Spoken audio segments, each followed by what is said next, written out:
All right, all right, all right. Good day to you all. Good day to you all. How are you guys this fine evening? It's evening where I am. A part of me thought it was a bad idea to start the stream because I'm quite sleepy, but I promised this stream yesterday and I didn't deliver, so I'm delivering it today. So hello Mooncloud, hello Unicorn, Origa Vega, Vijaya, Aesthetic Girl, Heavenly Sims. We got 8 concurrent views, we got 11 views total. Let's get into this. This video is about Goddess Matangi and the effects of her worship, the various effects of her worship. So, why don't we pull up an image of Goddess Matangi here. Let's see the various images that we have. I prefer this one, I like this one, but this one does not have the parrots. But in any case, let us begin with our first paragraph.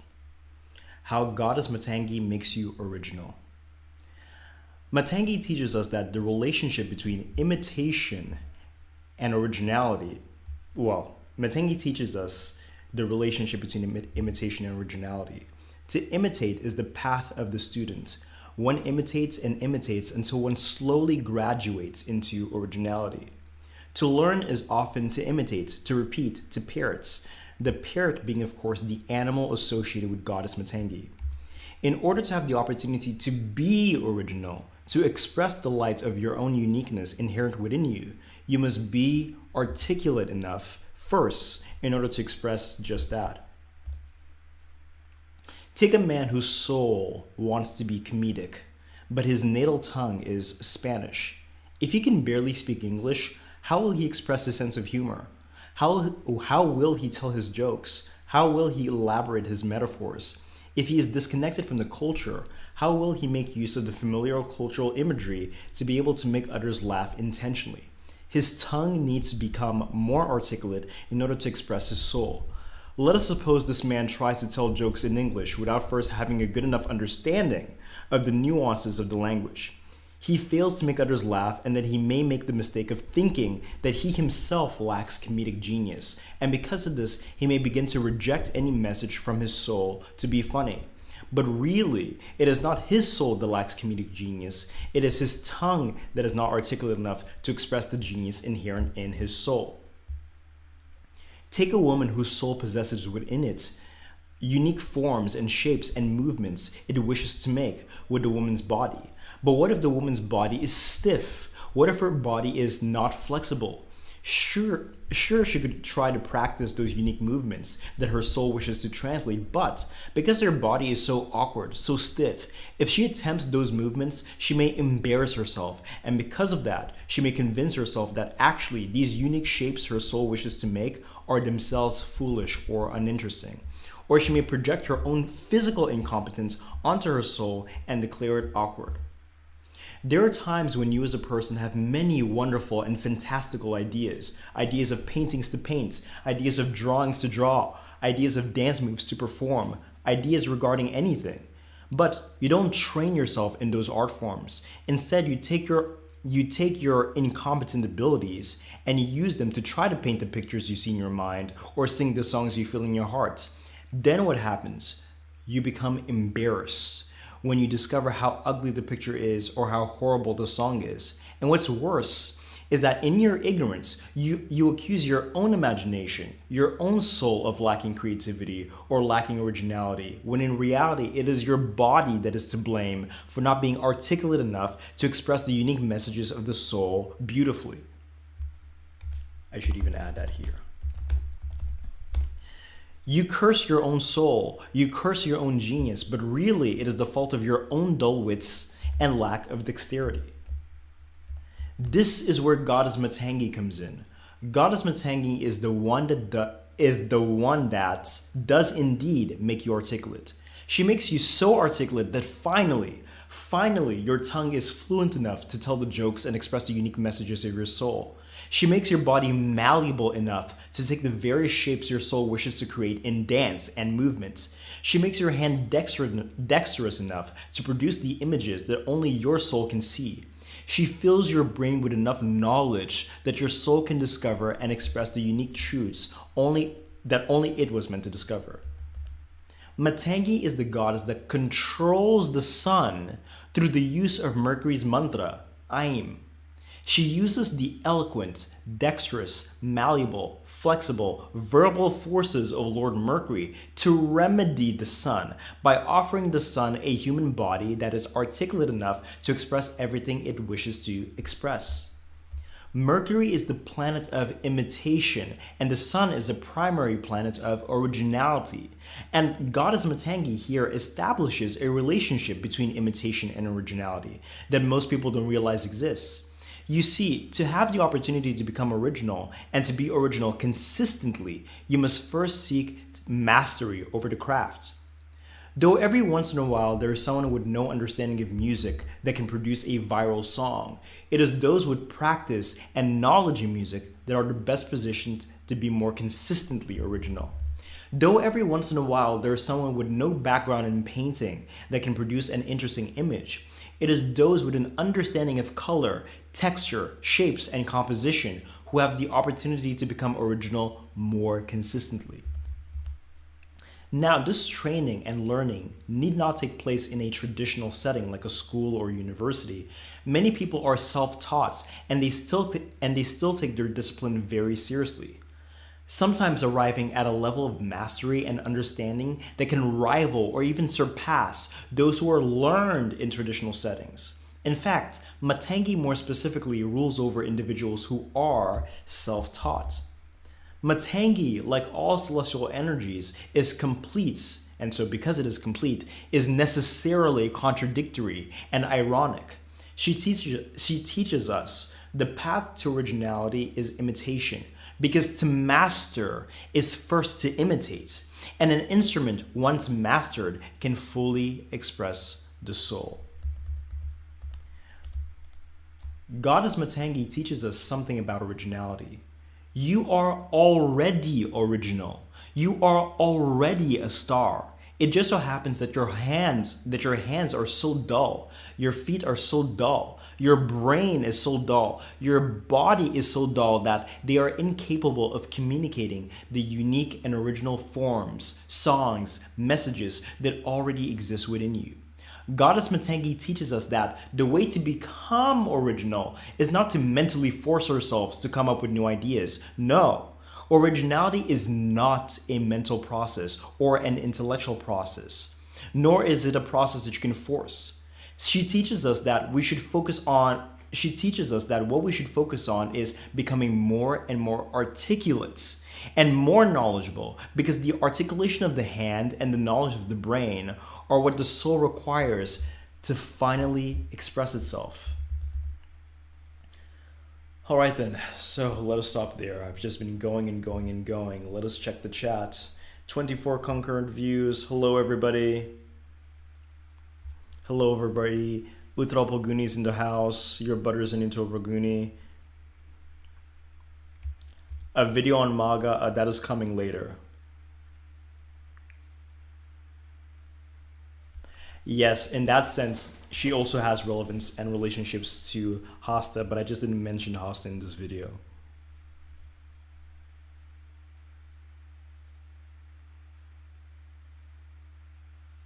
Thank you, thank you.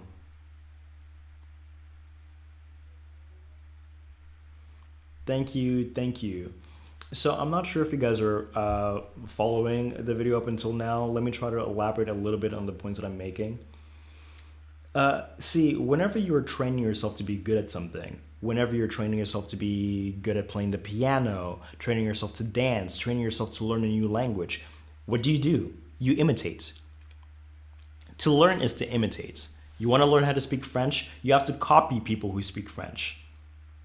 You want to learn how to play the piano? You have to imitate the people who already play the piano, you know? To gain mastery in any activity is essentially to imitate. But here's the thing. There's, of course, as we were speaking, there's a relationship between imitation and originality. The thing about a lot of people is that one reason why many people struggle to actually be original is because Though their soul is already original, though their soul already has uniqueness within it, the very subtle novelties that a soul wishes to introduce into the world, it requires that your body be articulate enough to produce those things. And so what you need to do is you need to focus on making your body articulate by first imitating people who are impressive so that your body gets that training. And then once your body gets that training, your soul can walk in and make use of your body to produce its own interesting things.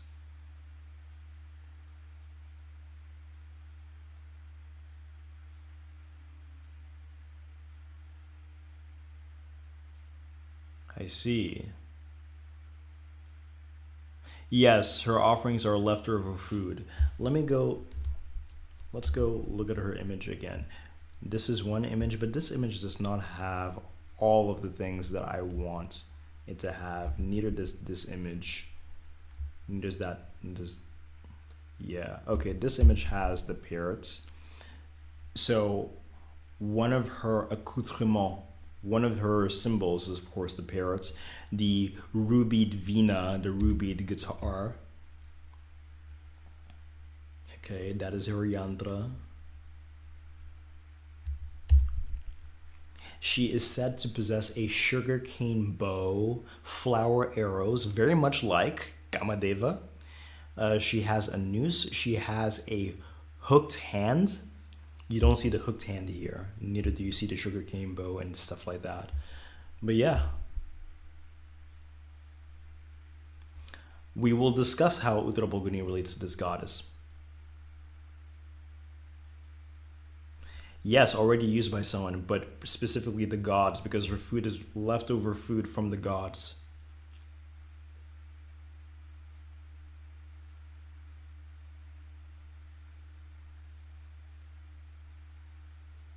She allows you to project the beauty of the ideas of your mind. Okay, yes, that's one way of saying it, which may be blocked by the ignorance of the mind and the dullness of the body.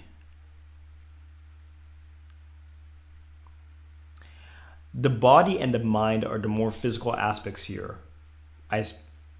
Prefer the term brain, but fine.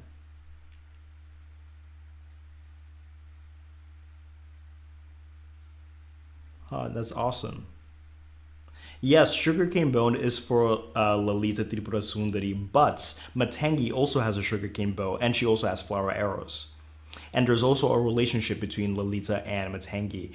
One of the names of Matangi is Raja Matangini. And of course, we know that one of the names of Lalita is Tripura Sundari. Raja Rajeshvari.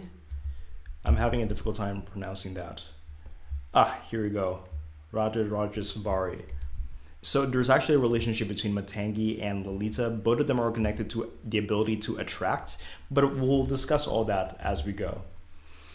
So this calls to mind a common thought experiment about two children who grew up isolated in an island versus children who grew up within society and in a school. Different people take this thought experiment in different directions, but sometimes the question is asked, which set of children are more likely to be original? The children that grew up in the island isolated from society, or the children that grew up within society? In our contemplations of Matangi, the answer is simple. It is the children that grew up within society that have the greatest opportunity for originality, because they are given the linguistic tools, whether verbal, musical, aesthetic, physical, or otherwise, to express the originality that exists within them. The children that grew up in the island, isolated from society, are rendered frustrated by their inability to express what is inside of them. It is quite popular nowadays for people to repeat the statement, "School crushes your individuality." And while in some contexts it is true that school insists on strict rules that may hinder some expression, ultimately, schooling is important for providing tools for expression. It's actually quite comical because we think of our soul as disinterested in imitation. But actually, our soul is what first inspires us to copy others. Again, not that it wishes to remain an imitation, but because your soul understands the mission it is here to accomplish on earth, and it also understands what are the tools and knowledge and skills it needs to achieve this. And so when your soul sees a dancer or a painter or a religious teacher or a plastic surgeon, it whispers into you, hey, go copy that guy. Once again, not because it wishes that you become some cheap copy of this man or that woman, but because it understands that this man or that woman possesses the tools it needs to eventually be able to express itself. So as a child, when you feel drawn to particular individuals and you feel inspired to imitate them, it is likely your soul knows that those people have at least an element of what it needs to contribute to its own originality. So we're finished with that section. We're going to go over to another aspect of Matangi.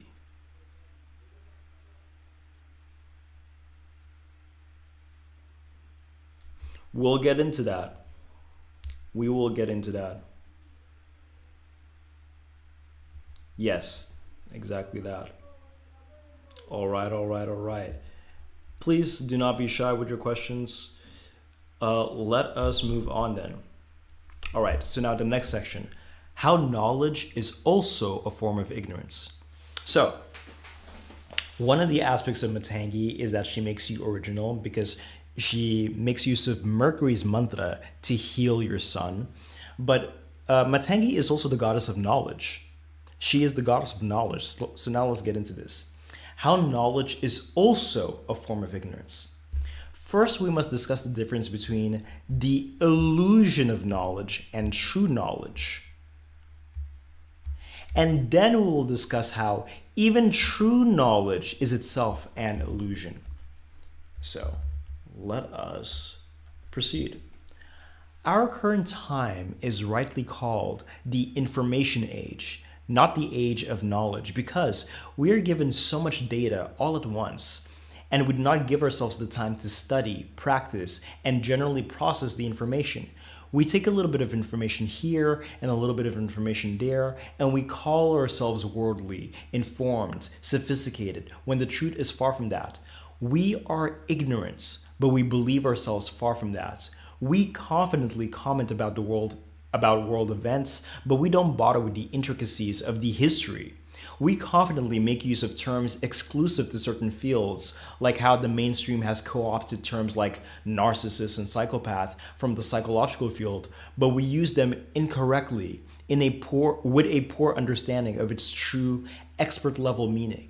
We want information, but we reject study. We think ourselves intelligent enough to understand experts when they speak, but we don't realize that we must be initiated into their knowledge first. And so, this is what is meant as the illusion of knowledge. You thinking you know something, but you don't actually know it. But here's the thing. Even true knowledge is itself an illusion. Knowledge is also a form of ignorance. How is that? Knowledge is also itself an illusion because to learn is to be programmed. It is to be trapped into that very specific way of seeing things or doing things. When we gain actual knowledge, it is like a light in the dark. We are illuminated. Finally, you have an actual nuanced understanding as to why this country is at war with that other country because you've taken the time necessary to understand the complexities of that culture and history. Finally, you understand music at a deeper level because you have decided to pick up an instrument and practice. But what often happens when we discover a truth in one area or perspective is that we make the mistake of rejecting truth that may also exist in another area or perspective. This is how knowledge can trap you. This is how knowledge can program you into a particular way of thinking. And this is also why knowledge is ultimately itself a form of illusion. Because if you're trapped in a particular perspective, you're in an illusion. This same perspective, which was in the beginning a novelty, this same perspective, which was in the beginning very useful, ends up as its own entrapment. Knowledge is its own form of ignorance, but in an even more dangerous sense than actual ignorance, because When one person is totally ignorant about a particular subject, anybody with even a small level of understanding is perceived by them as a solar force shining light into the darkness of their state of not knowingness. But the second you have been introduced to a particular way of understanding a subject, you become trapped in that perspective. You become convinced that that is the only truth, and then you become stubborn and close your ears from all other influences, believing that this will lead to your corruption. Let me even add a little bit here. Part of what it means to learn and to continue to learn is also to unlearn.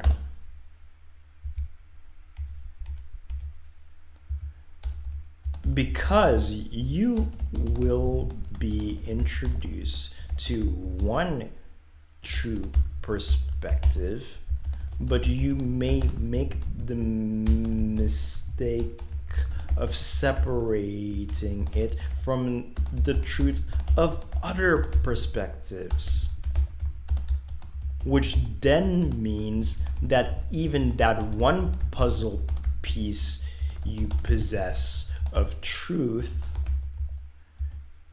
neither it you fully understand, because you're disconnecting it from the rest of the image.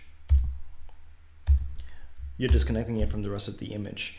Part of what it means to continually learn in life is you allow yourself to learn from a particular book, from a particular teacher, from a particular force. But after having learned from that force, you have to be careful to not allow yourself to be totally programmed by that force. That way your ears can always be open to expanding your consciousness and expanding your learning, so that you can always add upon that. Because the truth is that we are always only collecting puzzle pieces. Sometimes people make the mistake of taking a few puzzle pieces and thinking that that's the whole image, but really those are only just a few puzzle pieces. Some people may possess more puzzle pieces than others, and that might trick them into thinking that they possess the entire image when they do not. Actually, let us think of an example of this that is relevant to astrology and the astrology community. Let us talk about one of our favorite astrologers that people love and also love to hate in this space, which is Claire Nocte. So here's the thing. There are many people that have learned astrology a particular way, and that way of learning astrology is true, but they were programmed into a very specific way into thinking about Venus, into thinking about Mercury, into thinking about signs, into thinking about houses. To such an extent that when Claire Nocte reveals other truths, other ways that are also true of seeing all of these things, because certain people were already programmed into a particular way of viewing astrology, they can end up having a negative relationship with her content. There's a part of them that may not even enjoy her content as much, because it's as if their eyes are closed and their ears are blocked, that they can't absorb the things that she's saying. It's not that the things that she's saying are not true. They are true, but the programming that some people come into her work with makes it difficult for them to absorb her work. But here's the thing. The opposite is also true. Some people were so introduced and have fallen so in love with Claire Nocte's way of demonstrating things that a part of them have been locked into her perspective as well. They've been programmed and locked into her perspective as well, such that when other teachers, classical teachers, different things like that, of astrology come to them, their eyes are closed and their ears are closed because they've already been programmed into a particular way of thinking. Not that Claire Nocte is trying to program you intentionally. You know, she herself has the attitude of constantly expanding. It's simply many of the people that interact with her work, they end up being programmed and closed off like that. And so, yeah, that's one small example of that. Why don't we go into the chat and then we'll come back. Where are we? Okay.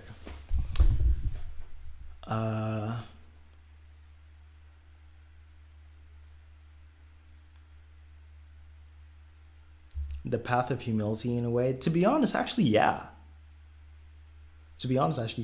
Yes, she is.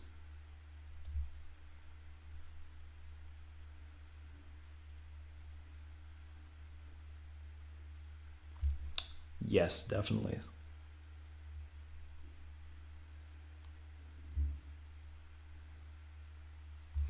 How are they different from each other? Saraswati is basically the quote unquote well behaved expression of Matangi. Saraswati is the aspect of Matangi that is establishment. Saraswati represents establishment learning, establishment academia, whereas Matangi represents the initiated understanding that other people end up rejecting, which is why she ends up being the outcast. But we're going to get into that a little bit more. Yes, definitely.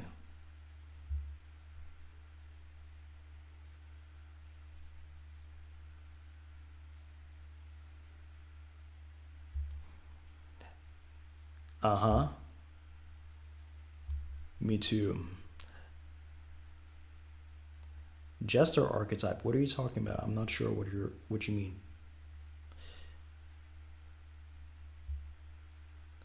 You know something? I also do the exact same thing that you're saying here.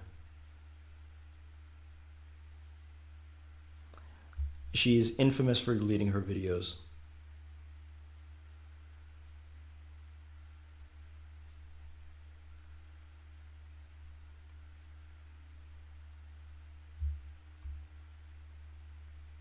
All right, then, let us go back to our thing.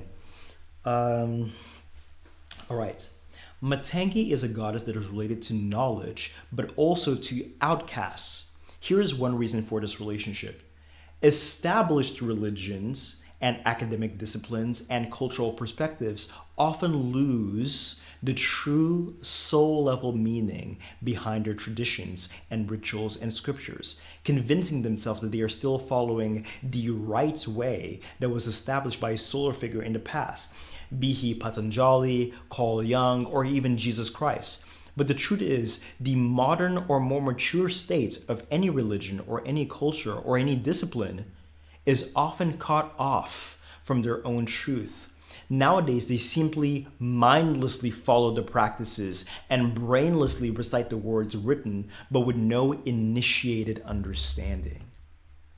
When a new person emerges with deep insights into these culturally established belief systems and reveal the solar spirit that is buried within the letter, but that has been forgotten by the culture, the effect of this revelation can be polarizing. Some people begin to worship this new person as a sort of messenger of the gods, but others despise this person and how this person and their insights deviate from the established understanding and ostracize him as a maverick or outcast.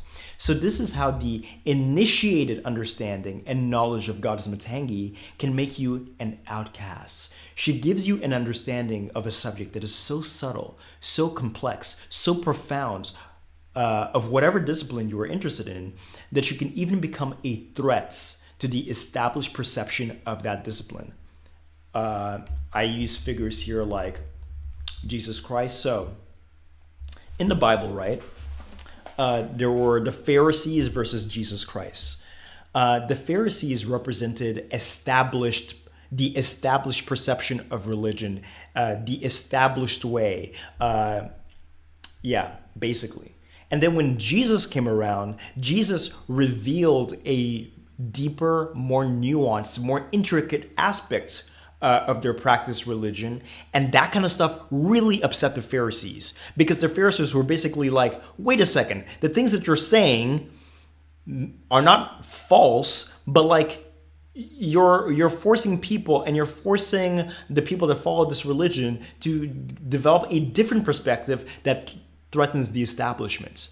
And so, for that reason, the Pharisees really hated Jesus. They didn't hate Jesus because Jesus was telling lies. They hated Jesus because Jesus was revealing a perspective that threatened the established way of doing things. And so, Jesus Christ essentially was like an outcast, right? And Jesus Christ introduced new ways of perceiving things, new ways of perceiving the Bible, etc., and added many of his own teachings as well. But then what happens 2,000 years later? 2,000 years later, arguably, the church has lost its connection with the true messages, the true spiritual messages that Jesus Christ was trying to teach us. And they're going back to the ways of the Pharisees of just brainlessly repeating the words that Jesus Christ was saying, thinking that they understand it, mindlessly going about the rituals and things like that, thinking that they know what they're doing, but they're actually disconnected from the truth that was Jesus Christ, you know. And what was I going to say? And so, yeah, that's pretty much it. A lot of times when it comes to different disciplines, different cultures, different religious things, people who are under the force of Matangi, they walk into those fields, and because their ability to absorb and the ability to perceive the truth behind things is so subtle and so nuanced, they can end up revolutionizing things, revolutionizing understandings, and because of that, they're seen as weird, outcasts. People hate them for threatening the established way of seeing things. Also, we were just talking about Claire Nocte. Yeah, some people also have a little bit of a contentious relationship with her work. So, for example, her insistence on Vimshotri Dasha lords, like Venus nakshatras, Mercury nakshatras. There are a lot of people that don't like that because supposedly, traditionally, that is not the way that nakshatras are supposed to be categorized. And there are other dasha systems, and you can't just exclusively put them into those dasha systems. But the thing about Claire is that she so consistently, through her research, reinforces the relationship between Vimshotri dasha lords and like how relevant they actually are, which puts many people who have a more quote unquote old school establishment perspective of astrology, it can really mess with them.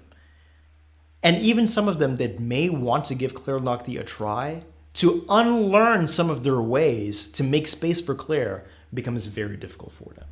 So yeah, I mean, I basically compare Claire Nocte to Jesus Christ, so that's kind of blasphemy, but in any case, may the Lord forgive me.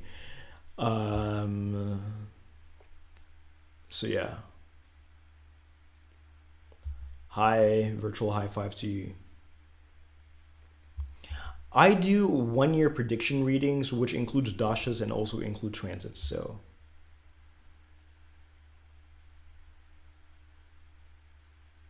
Yes, that's also a very good idea because what do scientists and philosophers do? They reveal a different perspective of the material world that threatens, well, classically speaking, science threatens religion, right? They reveal an aspect of the material world that threatens the established understanding, the established beliefs within the culture and within religion. And because of that, many scientists had to hide, many scientists had to do this, and the third, you know what I mean? They were rejected from society. And so Matangi rules over all individuals that investigate and study a discipline so profoundly that they come up with something, totally new. A perspective that is also true, that adds to those truths, but then ends up threatening the establishment. So somebody earlier asked, what is the difference between Saraswati and Matangi? Saraswati essentially represents the establishment. Saraswati essentially represents the establishment. Somebody who's under the forces of Saraswati, they learn very, very well from regular human teachers, you know what I mean, and the established culture. But somebody who is more so under the force Matangi, they learn from the true solar force that is behind the discipline. Because there's always a true solar force that is behind a discipline that goes beyond an actual human being. Matangi connects us to our own soul, but Matangi also connects us to the soul of things, such that we may at first learn from other human beings, but then we eventually arrive at the soul. So yeah.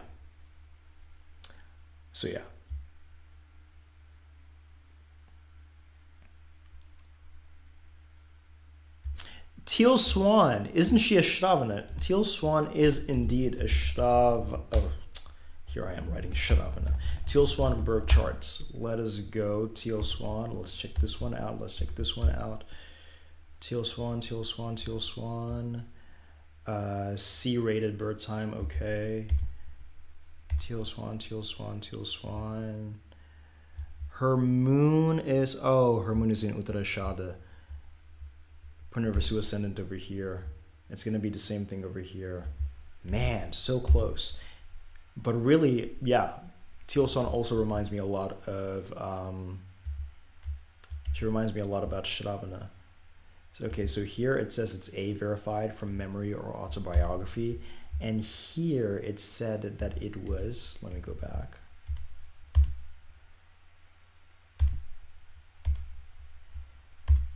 Astroseek says that her birth time is C rated. Okay, let me see if there are other sources. That's pretty much it. C rated. But man, it's so close, isn't it? So very, very close to Shravana. And I'm going to be honest with you, Teal Swan to me, she comes across as like a complete Shravana. Like in so many different ways. But if that's not what the birth time says, I'm not going to argue with that. Even though it is C rated.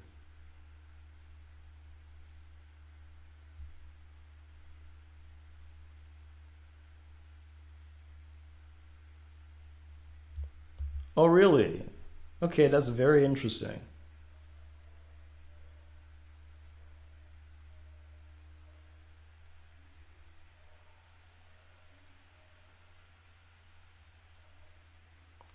I don't know what a Claire's nakshatras, but I'm going to tell you what I've always suspected. I've always suspected that she was a Shravana.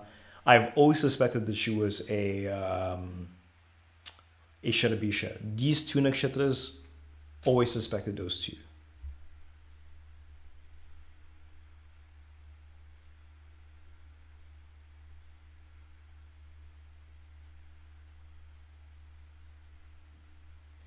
Yeah, there are some people that also behave like that. The people that are behaving like that, they are again falling into that trap of being programmed by one perspective. And because they are being programmed by that one perspective, they end up rejecting truth everywhere else. And they end up falling into the trap of knowledge also being an illusion, knowledge also being a form of ignorance. So the knowledge that Claire Nocti is bringing to them ends up becoming a form of ignorance for them because they become incapable of seeing beyond that as well. So yeah.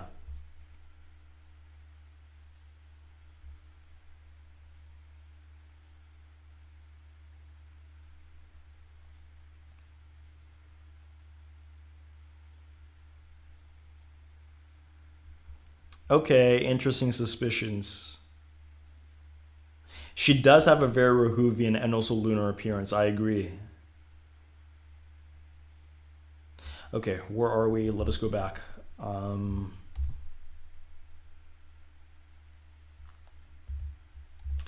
Okay, now we can explore the aspect of Matangi that is related to pollution, to all that is unclean and ought to be avoided, to leftover food.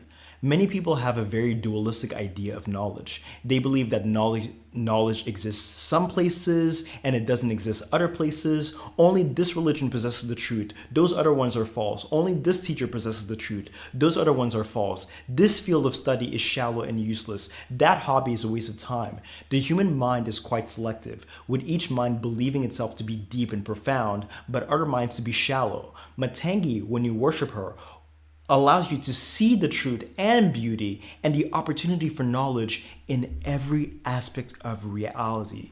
In books and entertainment, in classical music and modern music, in everyday conversations, to stories in scripture, in insects building their homes, to the wind dancing in the mountains.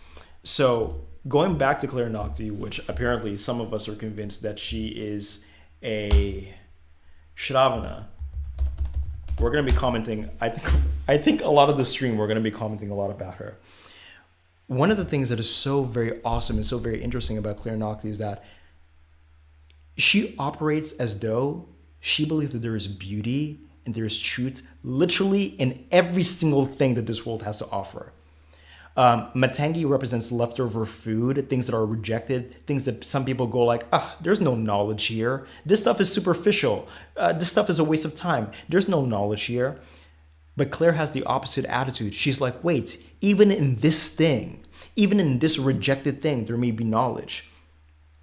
One of the reasons why Claire Nocte is such a revolution is because she, through her love of knowledge, through her belief that there's beauty and truth in all things, she discovered that actors and musicians and artists automatically reflect their astrological placements. She would never have even arrived, she would never even have considered that possibility if she had the sort of mentality of going, let me not even bother looking at celebrities. Let me not even bother looking at art. I mean, surely there's no knowledge and there's no truth there. That's a waste of time.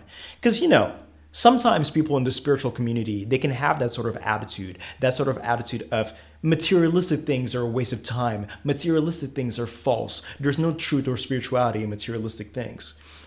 She operates in the world like everything is an opportunity for learning. She operates in a world like there's truth in everything. It's one of the reasons why I completely suspect that she's a Shravana, because Claire Nocte possesses a lot of these Matangi qualities that we have discussed and will continue to discuss. She just does.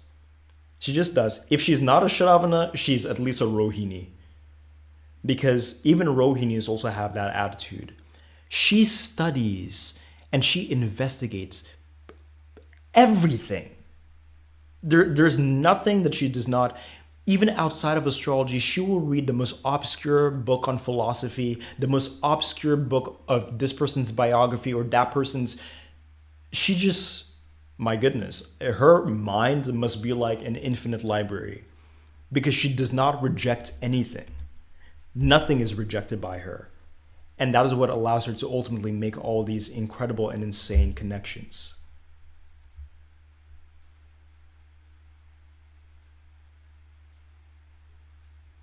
Interesting.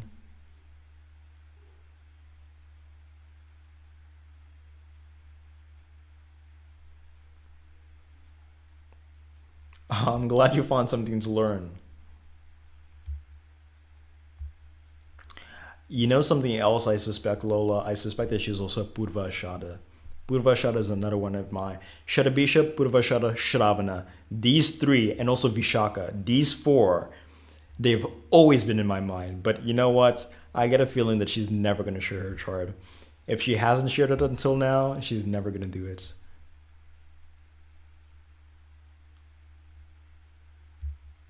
Okay, that's interesting.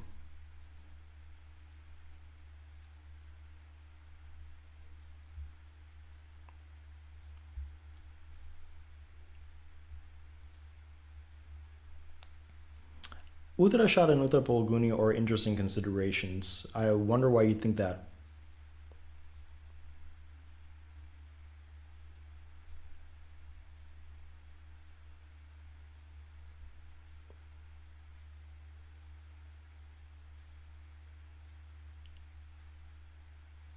And how was that? Oof, not tonight. Tonight I am too tired to think of the differences between Shravana and Rohini, and I didn't even discuss that in the document. Oh, cool. Where are we now? So, the word mata actually means thoughts or opinion, and we can stretch this even to mean insights. So again, this goddess helps in originality in that the more knowledgeable you are, the greater your opportunity for unique insights into a matter or discipline.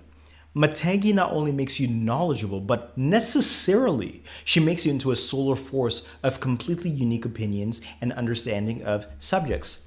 And she positions you to revolutionize every discipline and make it so that others follow you as the ultimate teacher. This goddess that has her animal, the parrot, again teaches us that repetition can lead to insights, or repetition can lead to novelty and understanding. So that when we teach others, we do not just repeat what has been said, but we reveal a facet that was previously hidden, and we bless with new understanding. Finally, another way in which Matangi teaches us is she helps us to connect to the spirit of the letter, the solar force behind every discipline. She is the ultimate goddess of knowledge because at her highest, she takes us beyond book reading and podcast listening and all the way to the source of the discipline, the god or goddess that rules over that discipline. So now to the next section, how Goddess Matangi makes you a star. She makes you into a star by making you unique, original, individual. And through imitation, she makes you impossible to imitate. It is interesting that it is said that she also helps one to gain control over one's enemies. And once again, one way as to how, one can understand one way as to how. I'm very sorry for my slip ups. Like I said, I'm quite sleepy. You see, when you are too impressive, it stuns people. People are less likely to even dare to imitate you because they perceive you as too much above them that it is discouraging. You can see how many people are under this collective delusion that imitation is wrong, not knowing that when done right, it can make you articulate, which then leads to originality. Even the few who dare to imitate you are discouraged from doing so by their peers who may scoff at them and say, "Look at this guy trying to moonwalk like Michael Jackson. Bro, you're never going to be Michael Jackson, so don't even try." This is one of the ways in which Matangi controls your enemies and protects you by making you so awesome others are actually discouraged to imitate you. But here's yet another way she protects you. Because you are impossible to imitate, even if others do try to imitate you, they won't be able to do so because your light is yours. Those that do try their best to imitate you and those who come close are actually susceptible to accidentally discovering their own lights instead. Let us go back to our Michael Jackson analogy.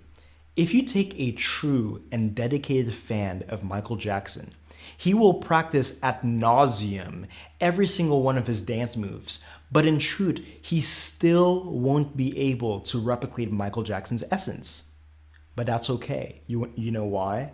Because once again, by training his body to dance, his body becomes articulate, which is then a benefit for the soul, because now the soul has a flexible vehicle it can use to create its own shapes. So you see, Goddess Matangi protects your light so well that even when others dedicate themselves to imitating you, they fail and may also discover their own light instead, having used you as a model for training, having used you as a model for study.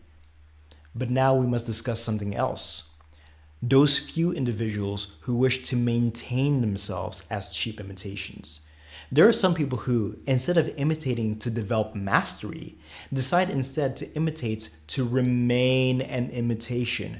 When you do this, you are not operating under the influence of Goddess Matangi. You are instead destroying your sun because you're not simply preparing your body to become a worthy vehicle of your sun.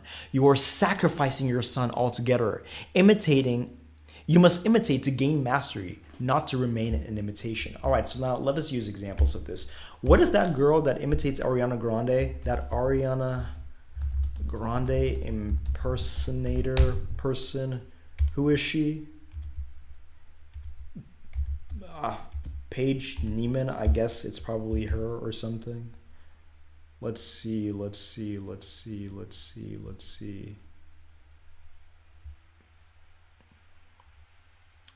Yeah.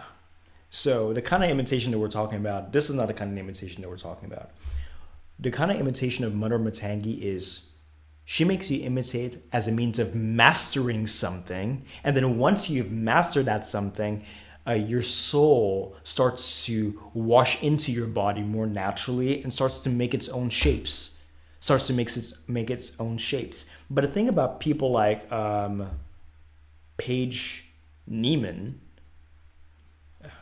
whatever, I don't know how to pronounce her name, is that what is happening here is that this person is not imitating as a means of arriving at mastery so that she can eventually become original and unique herself. She has completely sacrificed her originality. She has completely sacrificed her uniqueness. She has essentially completely sacrificed her own soul. and she is settled for becoming a cheap imitation. You know, it actually takes a lot of effort to be a perfect imitation of somebody. It takes a lot of effort, and yes, it takes soul sacrifice. You know, constantly paying attention to that person, constantly tweaking yourself to always imitate exactly what that person is doing. It takes a lot of effort to do that. I don't know. Let's say, for example, this page girl, she admired Ariana Grande's fashion style or hairstyle or something like that. Let's say before she interacted with Ariana Grande's image, she had no fashion sense. She didn't know anything about hair. She didn't know anything about makeup. She could have used Ariana Grande as a model. She could have seen Ariana Grande and go like, and went like, wow, that girl's got something that I would like to have, you know? She may take inspiration from her hair, try to do her hair more so like her, try to dress more so like her. But then during that journey, in that journey, she would eventually let go of that role model, let go of that model that is Ariana Grande, and she would eventually, through all of that experimentation, through all of that study, through all of that, she would gain a certain mastery about fashion, about hair, about makeup, that she'd start doing like her own thing. But that apparently doesn't seem to be, oh, she looks so much like her here. That apparently does not seem to be like her objective. She has decided that she wants to remain an imitation. She has convinced herself that there's more to be gained by doing that. So yeah, that is not the kind of thing that we're talking about. Before we get into our next section, let us go back here. Let us go back here.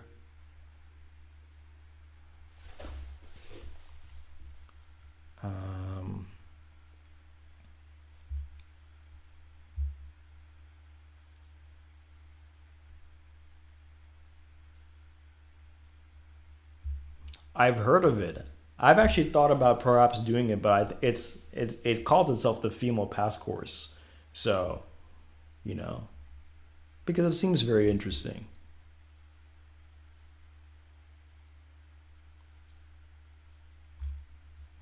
I'm sure she took down those videos because she wants to refine her research. You know, because Clara is clearly somebody who's constantly learning and unlearning, learning and unlearning herself. Every single time she develops a deeper understanding of something, she goes back to her old videos, she deletes them, and she will try to remake them. You know what I mean? She wants to refine them. I also would like for her to re-upload everything, but in any case. Specifically, the two nakshatras that are most specifically related to Matangi are Shravana and Revati, but I throw in a few others that also remind me of her energies as well, that are not like more so commonly said to be associated with them.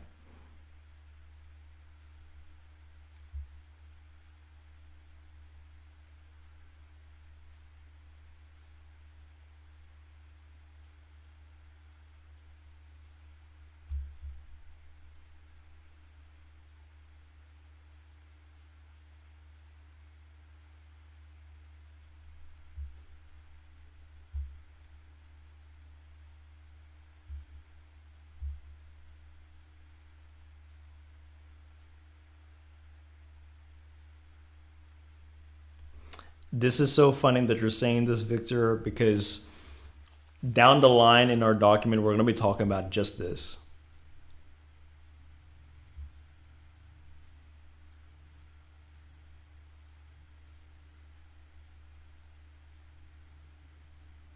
Oh, went two down.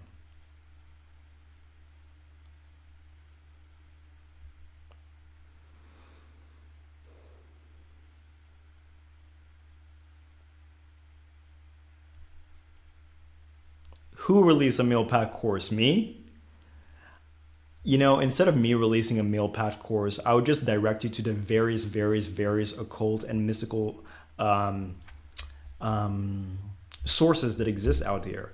So, for example, the Golden Dawn is something you guys could check out.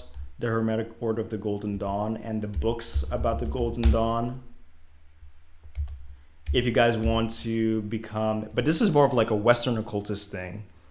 It's less of like an Eastern mysticism thing. It teaches you a lot about ceremonial magic and things like that. What else? Quarea is a more modern thing. For those of you who are interested in becoming like ceremonial magicians, more modern magicians, Quareia is like, it's a free thing. And it takes you from the apprentice level all the way to the adept level. It teaches you a lot about magic and things like that. What other things could I share? Let me find this one book of mine. Okay, so there's also the book by Draja Mikaharik. Specifically, this book right here, Magic Simplified. You guys could get this. This is also an awesome book. It is an awesome, awesome, awesome book as well. So instead of me releasing like a male path thing, I would rather just recommend you guys like a whole bunch of different books, a whole bunch of different authors for you guys to follow, for you guys to read, and you guys will develop. Like, why am I going to reinvent the wheel? If I ever come up with something like unique and original, sure, I could probably do that. But up until this point in my life, I can't think of a unique magical practice that I could teach somebody. And then there are various sources to learn astral projection. What is that one astral projection guide that I learned about from years ago? I learned how to astral project from this one guy way back in 2000, back in the COVID days. And I started astral projecting like crazy. It got to the point where I couldn't even stop astral projecting. Oh, look who showed up. I couldn't even stop astral projecting. But I can't find a course here. Let me see, because it was on Reddit a long time ago. So yeah, you guys, I mean, I could only ever come up with something like that if one day I discover, I think I found something. I think I find something really interesting that I would like to share with people. But like, I don't. We're going to go back to the Matangi thing. I just want to see if I can find sources.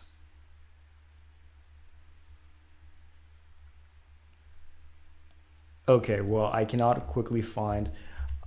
What was his name? Was his name Roberts? No, it was not Robert Monet. It was some guy. It was some guy. It was like a 2-hour video, but that 2-hour video was the only thing that you needed. Yes, I found him, Michael Raduga. This is the guy. I found the video, 2-hour video. Let me save it to my watch later. Because even though I've learned already how to like do the thing, how to astral project, always going back to the basics is never bad. So yeah, for you guys who are interested in astral projection, that is also something that's going to very much benefit your magical training, your magical learning. Yeah, I can't come up with a male path course because there are too many available sources online and I can't think of an original enough perspective to add to the world. So what am I going to do that for?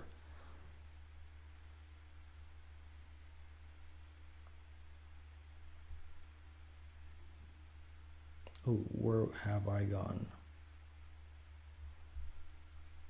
Oh, no, I lost everything.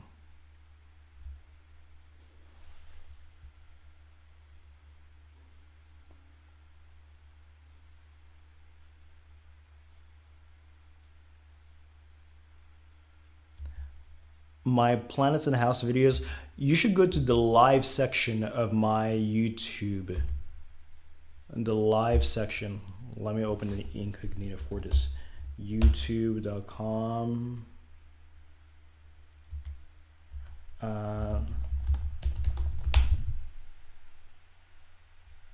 Oh, look. Come on now, open. Because there are lots of like... Oh, you mean like the videos that I had here about planets through houses? I wanted to make it more organized. So on the video section, I want to make it all about nakshatras. And in this section over here, I want to make it more about whatever it is that I feel like. I like to be an organized person. So nakshatras over here and whatever it is that I feel like over here, basically.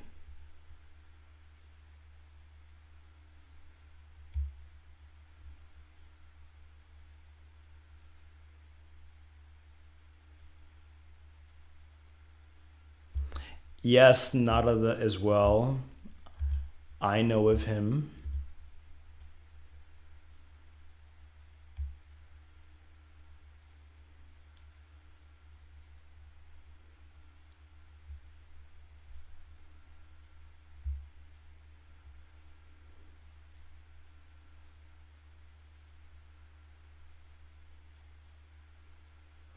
Anyway, going back to our document, where are we now? Our next section, let me turn on the AC 2 seconds. How Goddess Matangi gives you supernatural power. So, naturally, one obvious way that she leads to a sort of supernatural power is by making us so dedicated in our craft that it ascends to the level of magic. A singer, for example, who sings exceptionally well, can seduce even the gods, because music is one way that the gods are pleased, and from this she can persuade them into doing what she likes. But here is a deeper reason as to why it is she is connected to supernatural power. Matangi is the goddess that allows us to see beyond the crude and corrupt veil of all things made manifest, and to peer into the soul of all things and communicate with these inner souls directly. In this way, she can even help us to read minds, to hypnotize others as we are communing with an interior aspect of them, to see the future because we are seeing into the soul of reality to perceive her secrets. Practice telekinesis, which is manipulating matter. This is because matter obeys spirit and soul. And so, one who can connect to the spirit or soul of things necessarily manipulates their gross expression. Matter becomes the playground of Goddess Matangi, as by connecting us to the soul or spirit of things, she necessarily grants us dominion over the gross aspect of those things.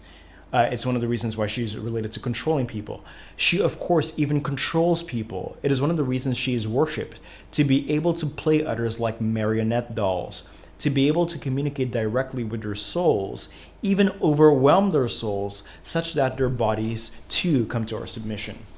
All right, so now we're coming into the first nakshatra that is associated with Goddess Matangi. But keep in mind, this is not a nakshatra that is commonly said to be associated with Matangi.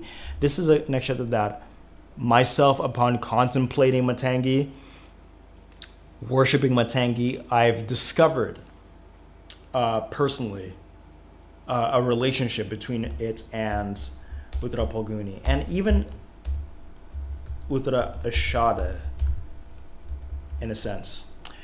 Though Uttara Phalguni is not traditionally associated with Matangi, I have added it here because I wanted to show the results of interacting with her energies. Matangi ultimately heals the sun, and so Uttara Phalguni and Uttara Ashada in a way represent the perfected state after one interacts with Matangi's energies. You become like Uttara Phalguni after worshipping Matangi in many ways. Uttara Phalguni represents a state of complete expression because there are no hindrances to one's light. These natives shine naturally and their personalities radiate with ease even in every movement they make, even as they flip their hair, eat junk food, or just walk across a room. A fun example of this is fashion models from the golden era of the catwalk. Uttara Phalguni and Uttara Ashada, as well as Sun in the first house, were very prominent for fashion models in the 90s, a time where models were known for being their most charismatic, their most individualistic, the most filled with personality. Whereas Maga is the king and relates to the boring and difficult duties of the king, and Purva Phalguni is the artist, Uttara Phalguni epitomizes the side of Leo that is the celebrity. So such models include, but are not limited to, Carla Bruni, Sarkozy nowadays, with Uttara Phalguni moon, Linda Evangelista, who is a likely Uttara Phalguni moon, Naomi Campbell with Uttara Ashada ascendant, Kate Moss with Uttara Ashada sun, Shalom Harlow with sun in the first house, Christy Turlington with sun in the first house, Stephanie Seymour with sun in the first house. But let me show a few examples of this. Who do we check out first? I actually love Shalom Harlow. I love Shalom Harlow. She is very, very fun to watch. So now, what is it that we're going to see here? We're going to witness here the charisma of movements, or the charisma of motion. These possess the... What do I mean by charisma of movement and charisma of motion? Here's the thing about Uttara Phalguni and Uttara Shadas is that they are so expressive that even their feet, even their hands, even their phalanges, for those of you who do not know what phalanges are, phalanges are, you know how the finger has divisions? The hand, the finger has divisions, right? These are like the various phalanges that they have. One expression of Uttara Phalguni and Uttara Shada for both men and women is that it can make a person so expressive that even the littlest aspect of their body can express, you know? And there's something about the way that they move. It naturally expresses a lot of personality. Even their movements express a lot of personality. Uttara Phalguni and Uttara Shada are connected with like traditional celebrities, you know what I mean? And the thing about traditional celebrities and traditional actors and traditional musicians is that one of the reasons why they are celebrities is because they are fun to watch.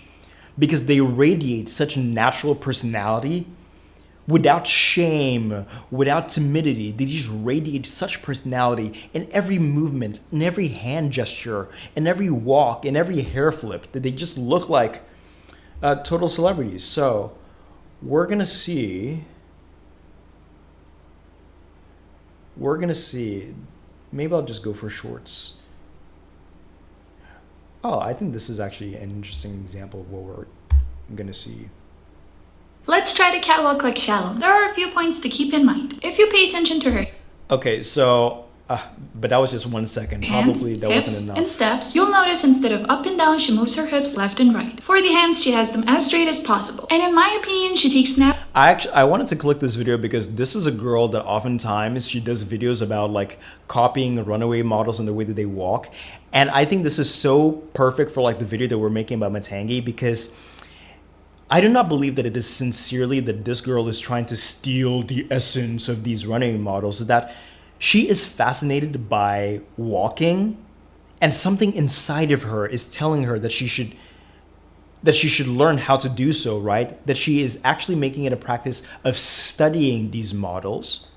And eventually what will happen is that through making her body so flexible, her soul will naturally use that flexibility and that natural articulation to express its own unique movements. You know what I mean? But anyway, let us continue. Narrow strides. Anyway, still have no idea how to do this, but please be But you know what? Unfortunately, this video is not really showing us Shalom's walk the way that I wanted to show Shalom's walk. So, Shalom Todd Oldham. Maybe this one over here.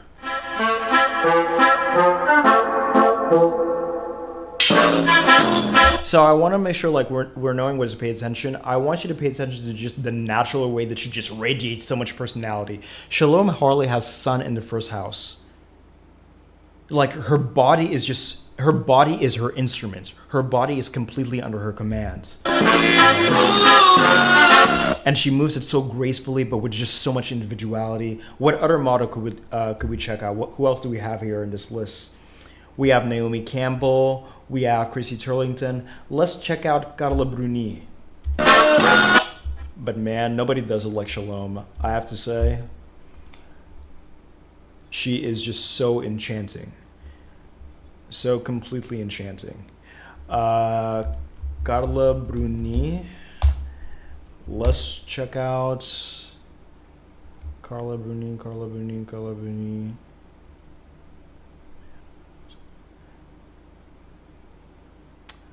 I think this is the show that I want to see.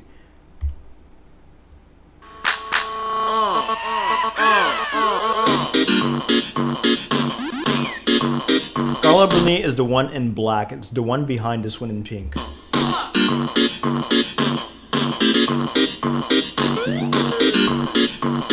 No, there were too many cuts. They weren't showing it properly. There were too many cuts. So we're gonna have to watch yet another video because that one was too many cuts. Okay, what show is that? I think that was Isaac Mizrahi, I think. Yeah. So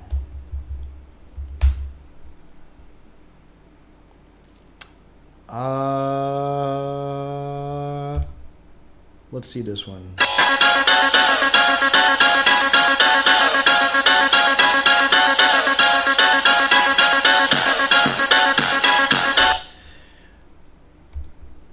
Again, just unashamed personality and things like that.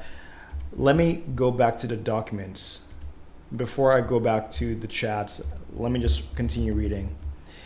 So, speaking of Uttara Phalguni and Uttara nakshatras, it is as if the concealments placed upon their souls is made translucent, as if nothing could ever cover its shine, not skin, not clothing, not even the social pressure to at least pretend to be modest.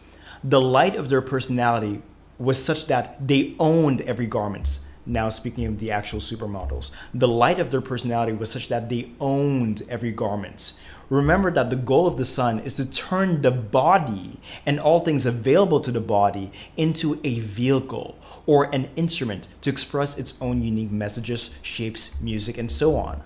But for an Uttara Phalguni native, their bodies and the tools of their bodies more naturally become transparent for the sun's use. What's also funny is that some of the few instances we have in the modern day of models actually strutting with an unashamed yet graceful individuality are Yasmin Wijnaldum. In the now iconic moment, she was.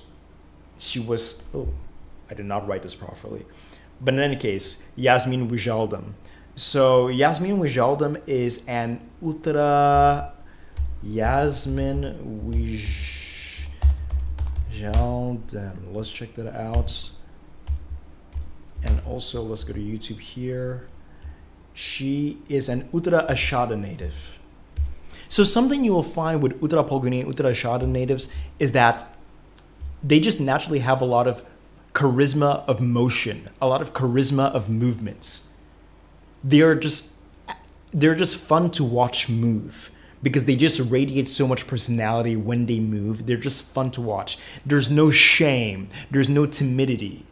You know what I mean? And there's just such individuality that is radiated. Yasmin Wijnaldum. Let me copy the link here. Copy hyperlink. Place it here.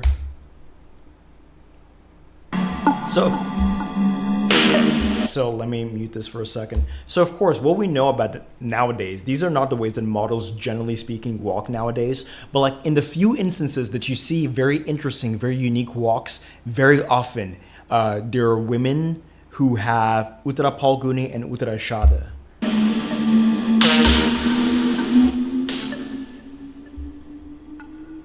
So let me skip this a little bit.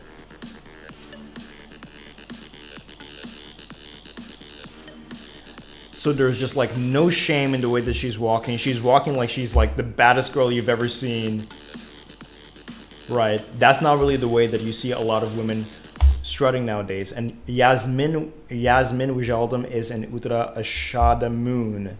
And Coco Rocha as well. Coco Rocha. Let's see Coco Rocha.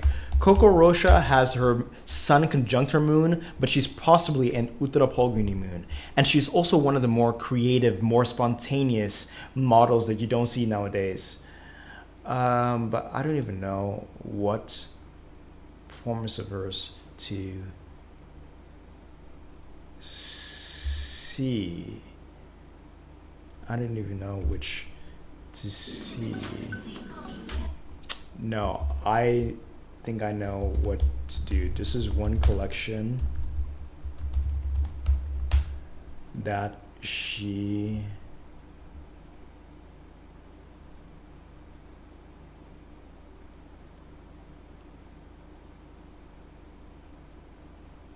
okay, so where is it? Is it this? Let me see if it's this.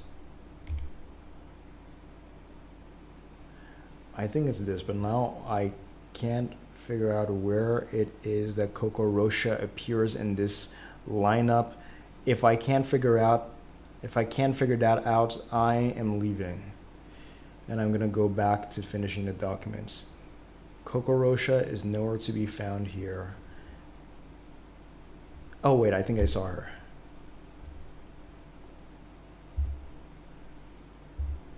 There she is. So Coco Rocha is the one in purple. Actually, for comparison's sake, watch this model and watch the, no offense to her, but like the completely lifeless way that she's walking down. She's walking down like she's walking in the supermarket.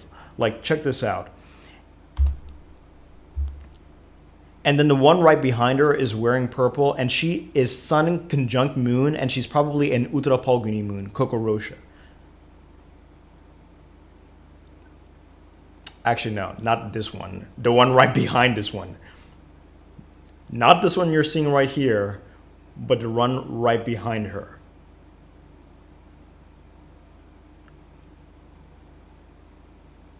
This one. Do you see this? That look that says, I don't care who's watching. I'm the most awesome person in the building. I own everything. I'm too cool for school. That's not something that that's not the kind of behavior that you see nowadays. And let me just finish this section, then we'll go back.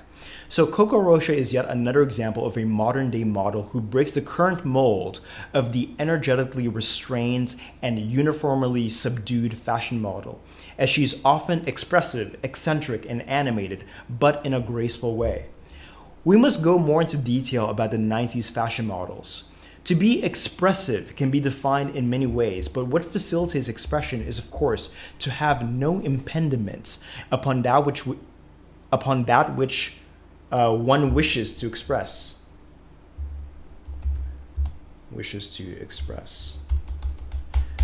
So a fitting definition for the present contemplation is to have nothing obscuring or obstructing light, such that it may shine without interference, without timidity, for example.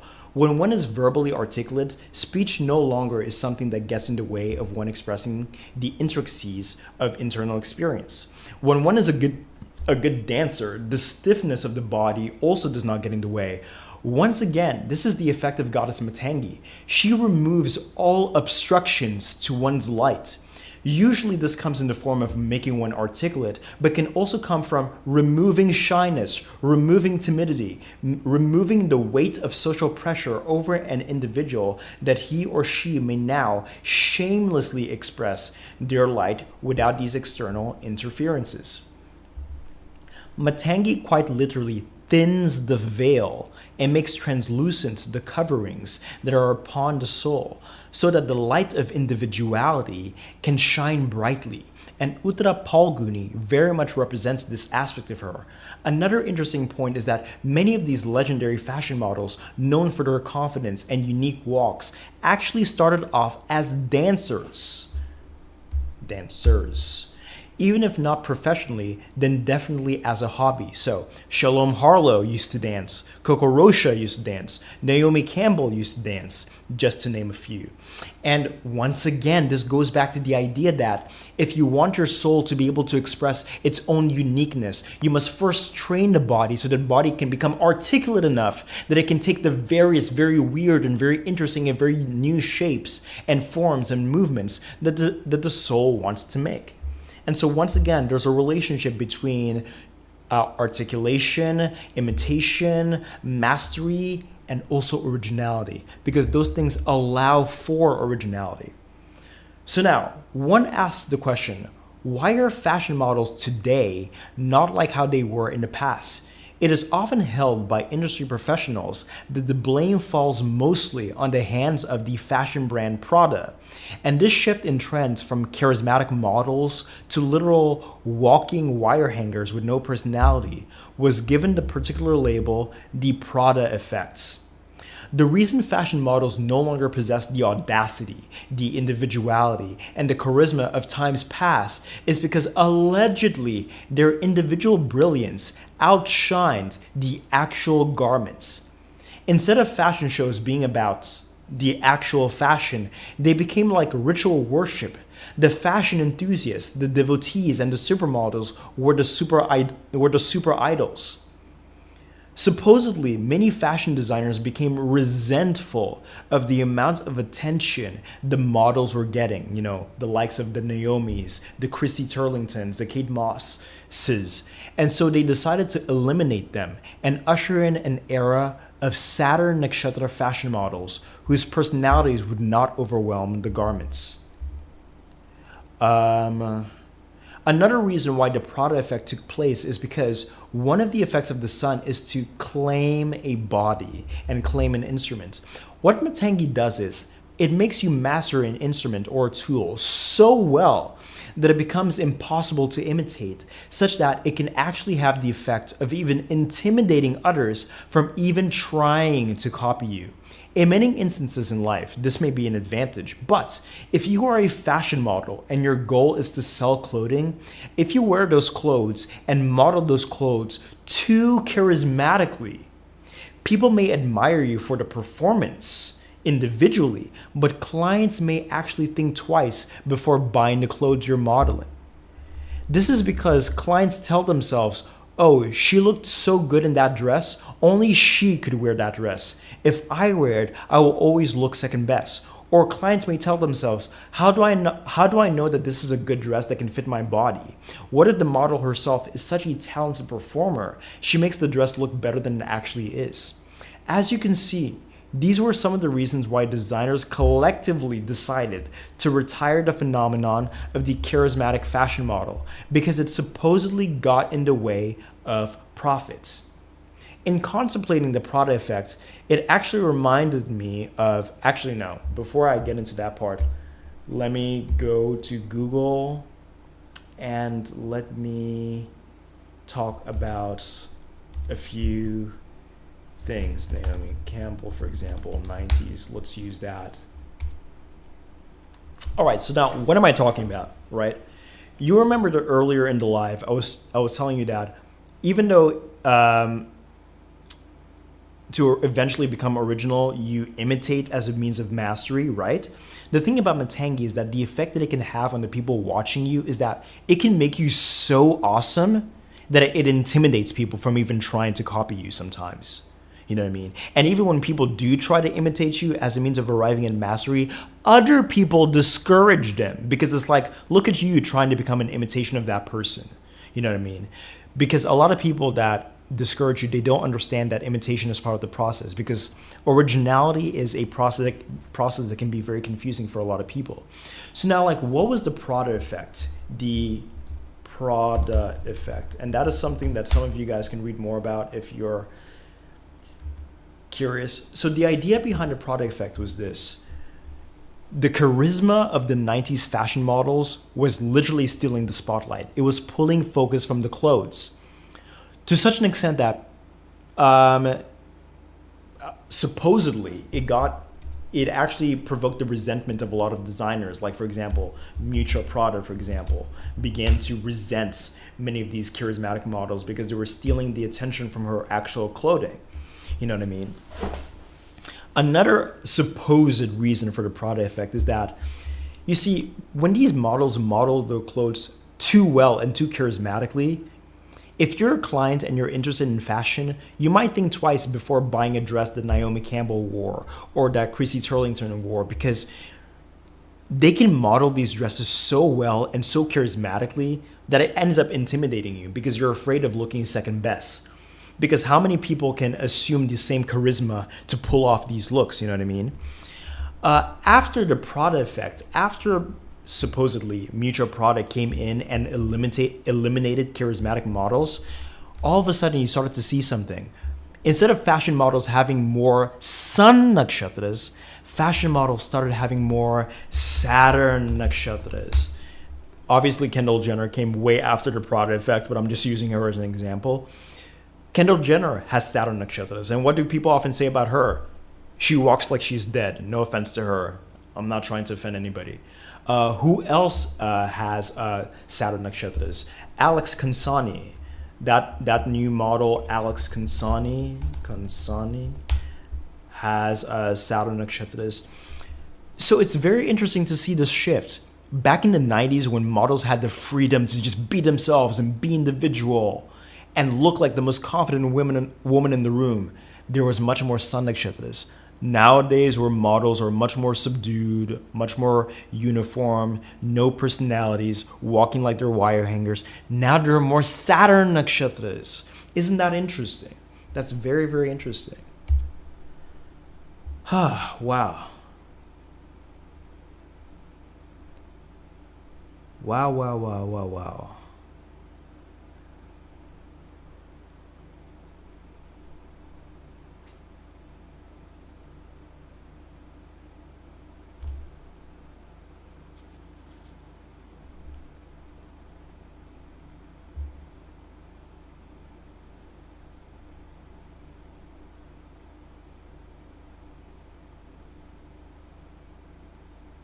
I don't know who this is.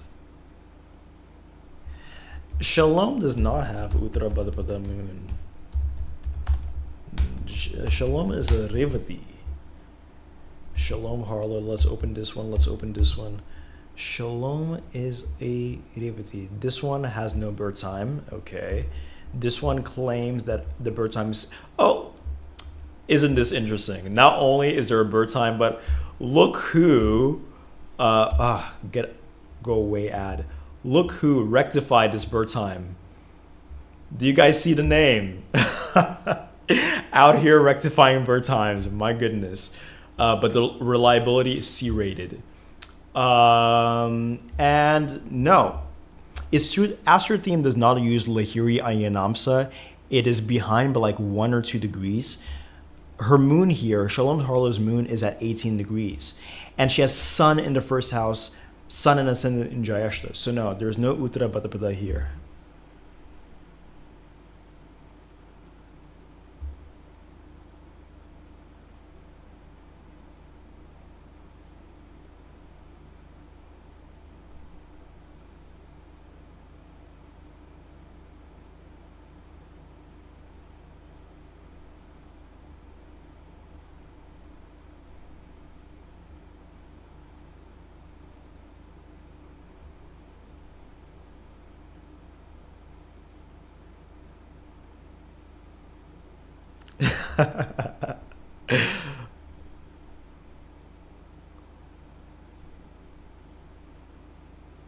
Yeah, no way, really. Giselle has a horse walk. She does. She does. It's interesting that some people put her birth time at Uttara Ashada Ascendant. Other people put it at Purva Ashada Ascendant. So that's interesting. But she's also Pusha Sun.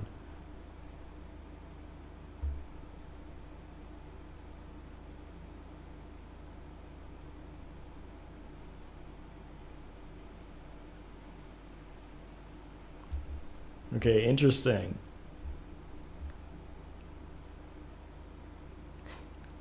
No, this is an astrology channel, not a high fashion channel. Um, okay.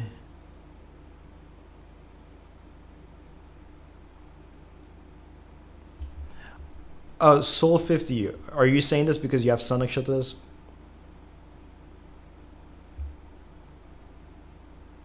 I agree with your mom.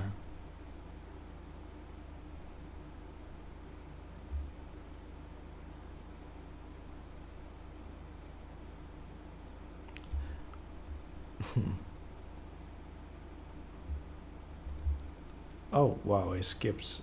Now where are we? You've met Naomi Campbell. That's crazy.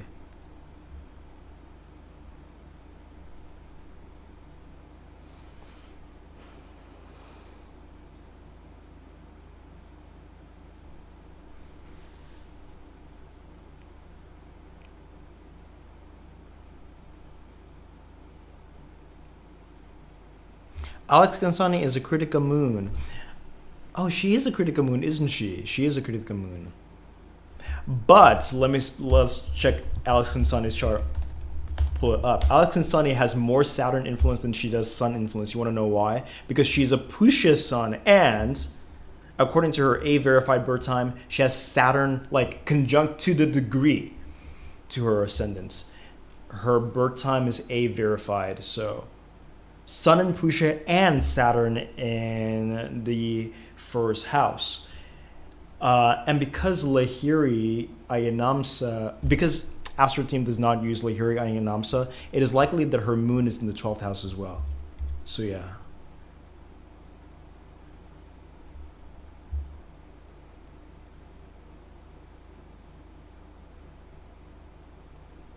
Zara Larson does give sun energy.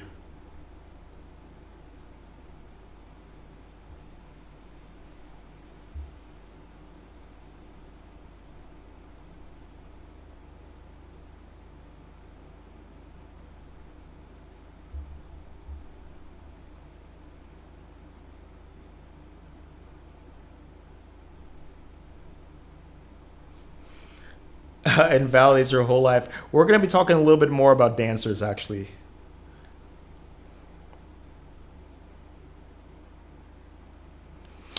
So now let us move on.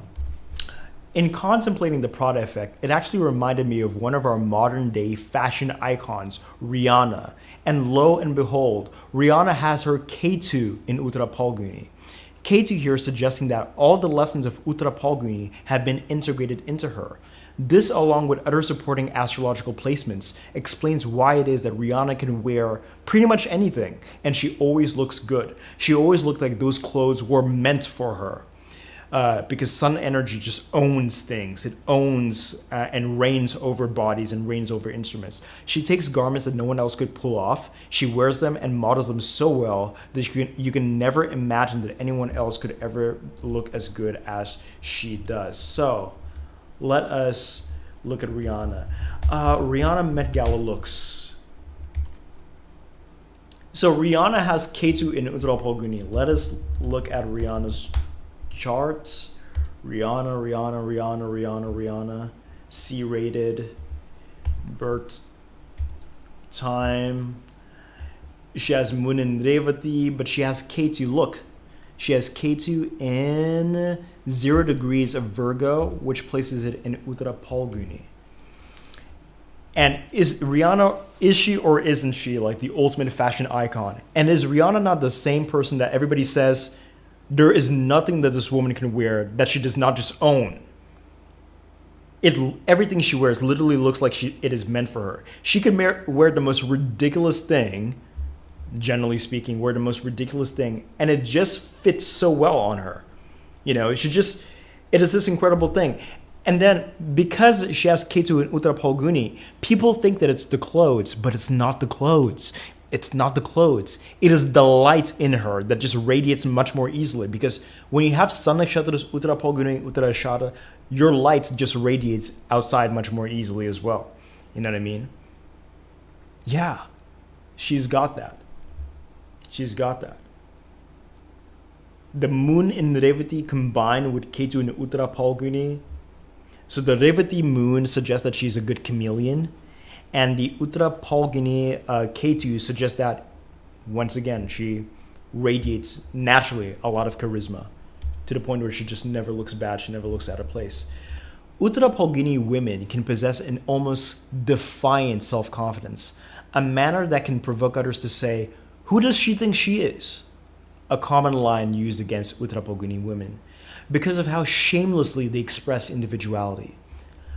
Actually, in contemplating all of this, I am reminded of the South African singer Tyla and her infamous and now iconic walks as well. Her strut is so void of shame that it calls to mind solar energy. As she is strutting, she won't even put on the pretense of humility to not seem overly self-satisfied. She behaves as though she is completely convinced of her own star quality. For this reason, I suspect she may have Uttara Phalguni ascendant, Uttara Shada ascendant, or even just sun in the first house. Another individual I very much suspect of being a sun nakshatra, or at least someone with sun in the first house, is Carly Kloss because of her iconic walk. And she too started off as a dancer. So again, she made her body articulate enough through the study, imitation of dance Mercury, that her soul could then use her body to play with to make its own unique shapes. So now I collected a couple of clips of Tyla because I had a difficult time finding them. I'm not even sure if you guys can even see the clips that I've got here. So Tyla, according to her current birth chart, she does not have sun nakshatras, right? But in reflecting upon sun nakshatras and their dancing and their movements and everything, and the way that individuality just naturally radiates from every single limb, every single eyebrow twitch, every single hand gesture, watching Tyla, the South African singer, and the way that she behaves, so much reminded me of sun energy. Like, let's watch this clip.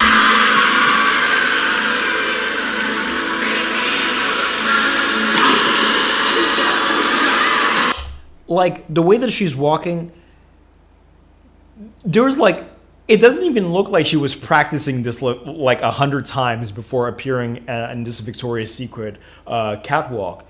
It is so natural. It's like she radiates such intense confidence so naturally. And she radiates that intense confidence so gracefully. It is actually almost intimidating how confident she is.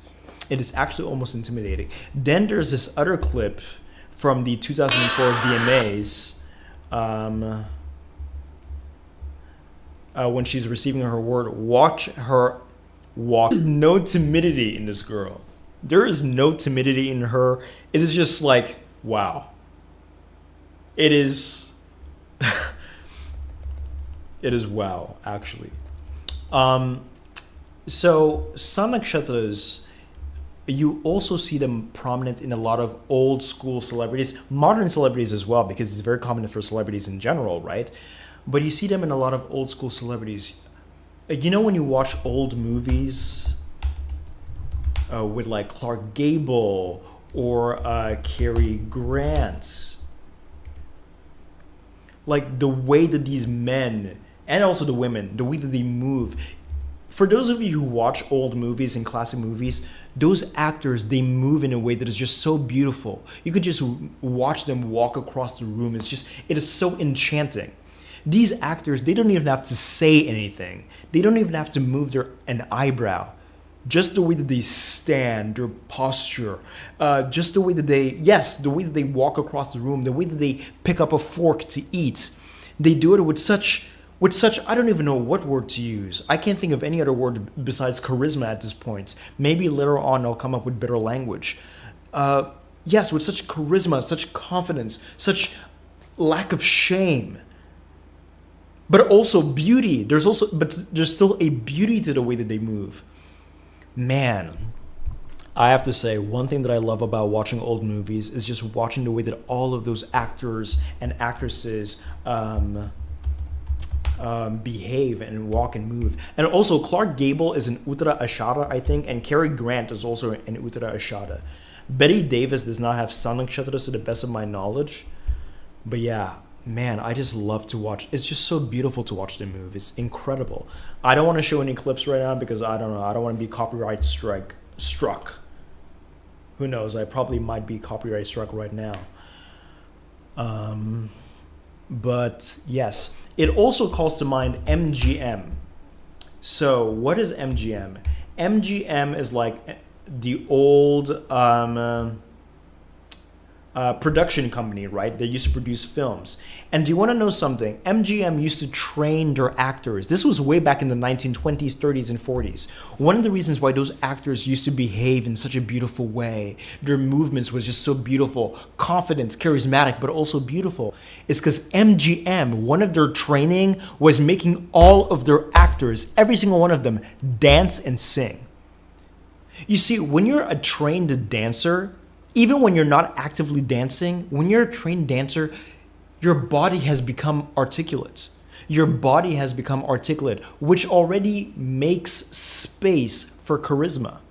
If your physical body is very articulate, whatever instance of charisma your soul wishes to perform becomes very easy for the body. You know, I personally am not that big of a fan of dance. I think that ballet is kind of interesting, but I'm not that big of a fan of dance. But man, the thing that I love to see, I love to watch dancers walk. And I love to watch dancers simply behave because it's so beautiful. And it's very much a sun or sun nakshatra thing. All right, so before we get into our next section, let us read the chat. Man, we've been here for a while, haven't we? We have been here for a while, an hour and 40 minutes.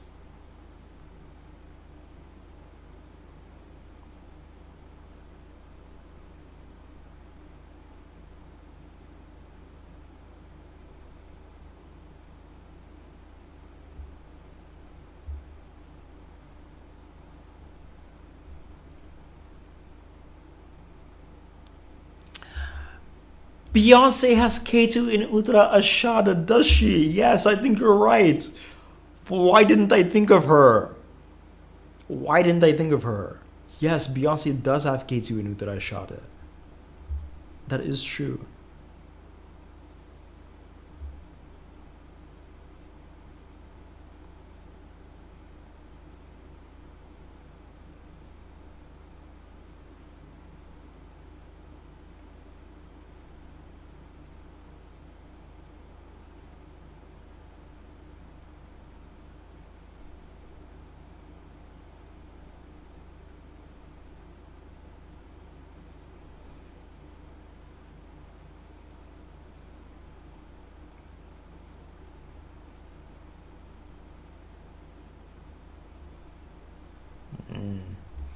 Well, in that case, you might want to consider worshiping Goddess Matangi if that's how you feel.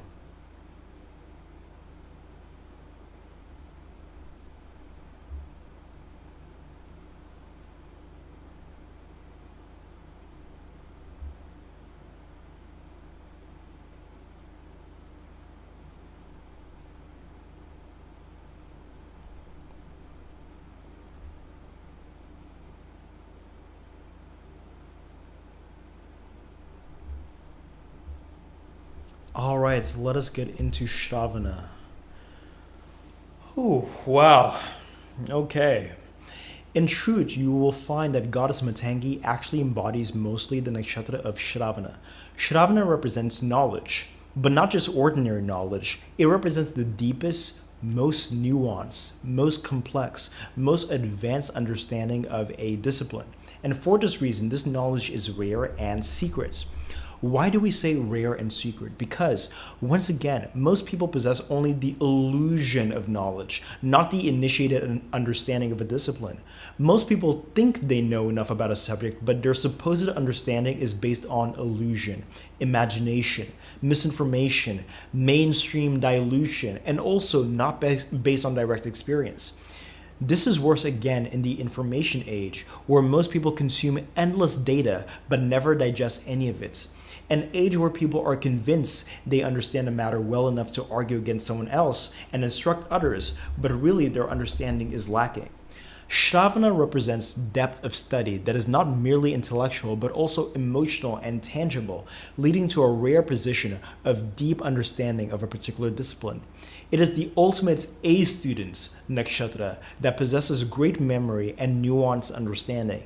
It is capable of deeply absorbing information but also has inbuilt mental defense against falsity, so it is never corrupted by false teachers.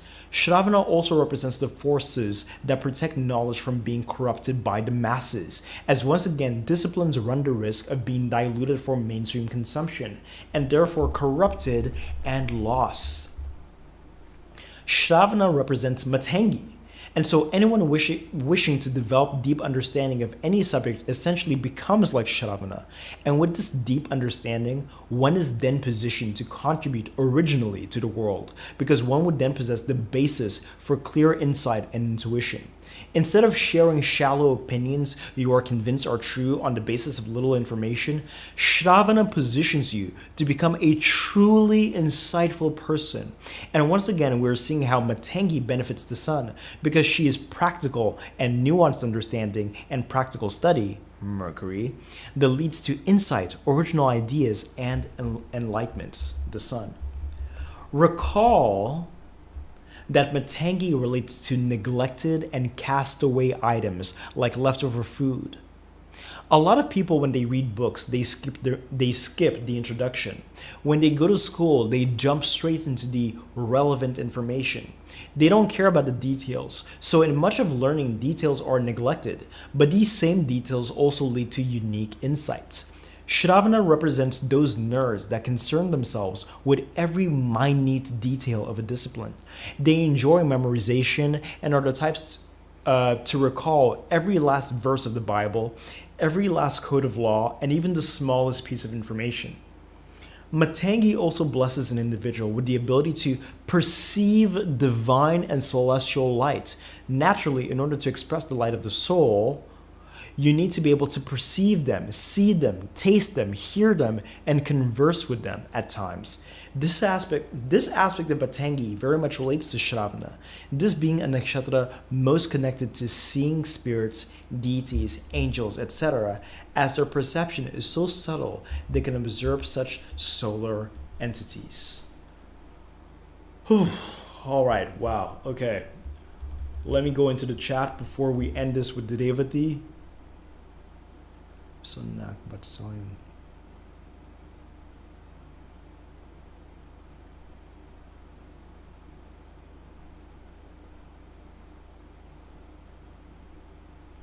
Her walk is also iconic. I tried to see if she had any sun nakshatras, but she has no ascendant, so it's very difficult to see. But she has moon in the Nishta and sun somewhere.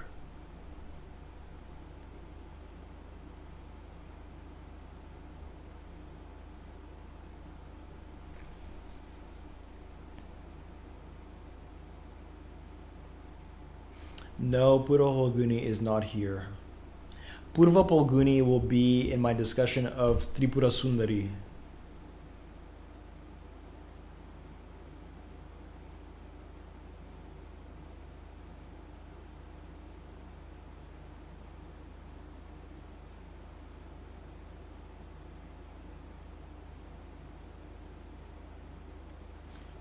All right, let us end this with Revati. Whereas Shravana represents the aspect of Matangi that is rare knowledge leading to original insights, Revati represents the aspect of Matangi that is rare skills leading to original creations. Revati is a shape-shifting nakshatra that can take any form, which is beneficial to the soul, which has many original forms it would like to make. The biggest issue with Revati natives is being so skilled and so confident in their skills that they may actually not commit to a specific path. This being the nakshatra to which all paths are open, they tend to enjoy many hobbies that they are good at. Though Revati relates to all manner of skill, there is another reason why Revati more specifically relates to Matangi, and that is love spells and manipulation. Both Revati and Rohini are related to love spells, but the specific ways in which Rohini goes about this will be discussed in the future. Revati epitomizes the aspect of Matangi that wishes to subconsciously control others so that they behave in accordance to the Revati native's wishes. Matangi empowers an individual to commune directly with a person's subconscious or a person's soul in order to influence them. Matangi, as the goddess of mantra, also empowers a person to call, to attract, and therefore also to seduce. At its best, there is no person that Revati cannot attract to itself or influence indirectly to do what it wishes. Matangi's meditational form reveals to us how seductive she is. So I'm going to skip these parts over here. And I'm going to go to the parts that are relevant. But I think you guys can read this part and you can see. She has 4 arms and wears the crescent moon for an ornament, with uprisen breasts, anointed with a red kumkum powder, who carries a sugar cane bow, a noose, a hook, and flower arrows in her hand. I honor you, the one mother of the universe. So this is the meditational form of the goddess Matangi. One of the ways of worshiping her is by you read the statement and you imagine all of these details, right? So in any case, the sugarcane bow and the flower arrows are related to Cupid, to Veda Cupid, because Veda Cupid has the sugarcane bow and he strikes his victims with flower arrows. And so both Lalita and Matangi are said to carry these two items. And so they're both related to the ability to make others fall in love with you and to attract others towards you. The weapons she carries brings people to submission through fascination. She is said to have the same weapons and ornaments as the very goddess of seduction and passion, Tripura Sundari, a goddess that more specifically relates to Rohini. Here is a story that relates to Matangi's ability to attract anyone and everyone to itself, and which is also one aspect of Revati. Once upon a time, the Buddha's disciple Ananda went out begging for food. After getting some, he became thirsty. He saw a girl drawing water from a well, approached her, and asked for water.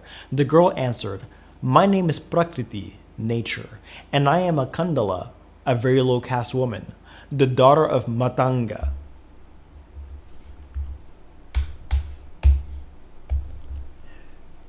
Should I give you water? She asked. And Ananda replied, "I am not asking what your caste is. I am only asking for water."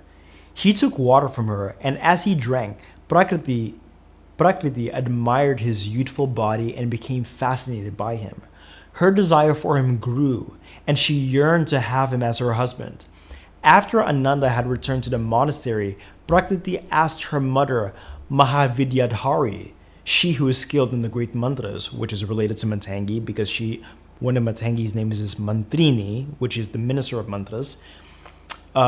So Prakriti went to her mother, Mahavidyadhari, and asked her if she would attract Ananda to her by the appropriate rituals and mantras. Again, to suggest that Matangi is related to ability to, yes, hypnotize others, fascinate others, and bring us and call others towards us. In the words of David Kinsley, we do not have the goddess Matangi in this early Buddhist tale. What we probably have is a source that contributed to the eventual emergence of the goddess. The story contains early intimations of the later goddess. What is one of the reasons why Matangi is connected to the ability to attract? Well, to attract can also be understood as to call. When you are attracting a deity towards yourself, you are calling him or her and inviting him or her into the appropriate designed temple that is your body, a body well prepared to receive it. In this sense, since Matangi is the master of calling and attracting towards herself all energies, she is also related to love rituals and love spells, as she understands how to call the object of one's desires towards one. Here is yet another story that is said to be connected to Matangi. Once Shiva wanted to test the fidelity of his wife Parvati, and so he disguised himself and went to seduce her. She was shocked when this strange man essentially propositioned her, but with spiritual discernment, she realized it was her husband. When the disguised Shiva asked for sex, she essentially said, "Sure, but not right now." She went away and disguised herself as a Kandala, again an outcast or low caste woman.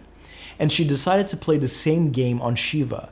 Shiva by this time was back home and preparing for his evening prayers when she appeared. She was beautiful and she fascinated him. She said to him, "I am here to perform penance," to which Shiva replied, "I am he that gives fruit to those who perform a penance."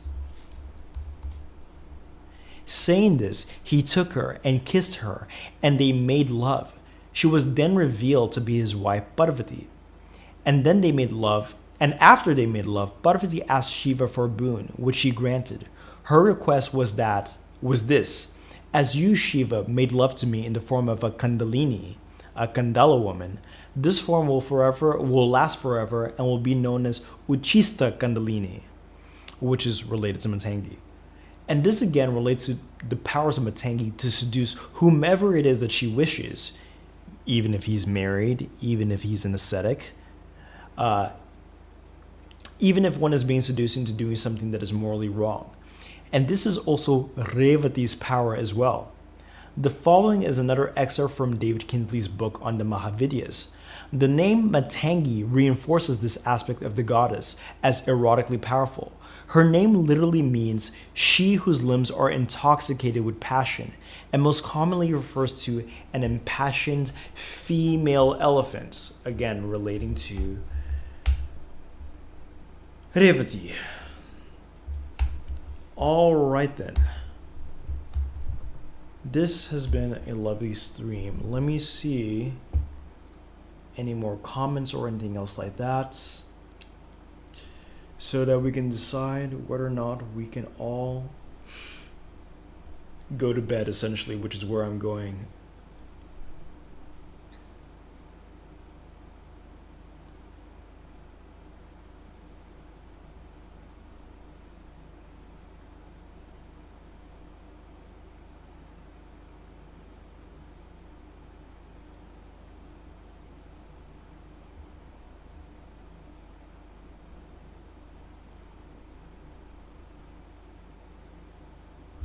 I didn't realize that David Aoki influenced the entire modeling industry as it is today.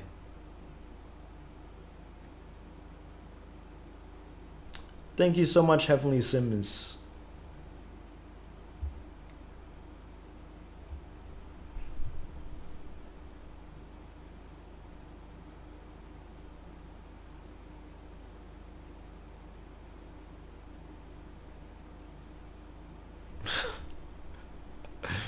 Okay.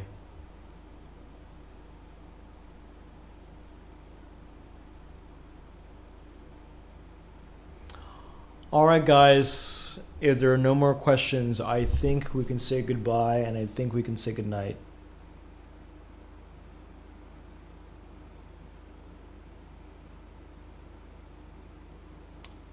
I'm very, very happy that you guys were all here with me. 43 concurrent viewers. I'm very happy for your company.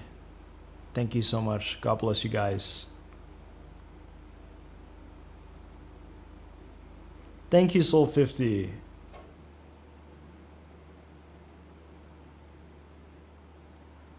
All right then. Let me end this.